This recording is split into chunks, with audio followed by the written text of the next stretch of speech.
if you don't know the answers, then you're hopeless. Yeah. That's why merong wealth management where we manage kung saan yung pera relevant, di ba? Yep. People left comments there na sabi, oh, you're not even considering inflation, you know? Yeah. You're not considering currency rate. Ano sa tingin, why do you think people have to leave such comments? Why do they gotta leave their opinions in there?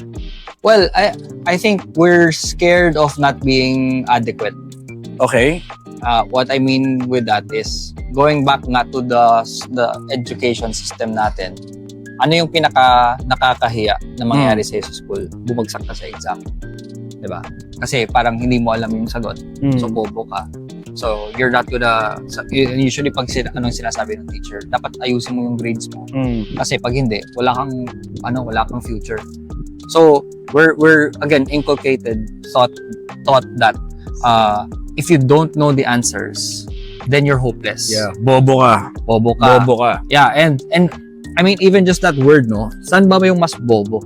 Yung tao na sagot ng sagot, kala niya tama siya, pero mali pala, versus yung tao na who says, I could be wrong, that's why I'm here to learn.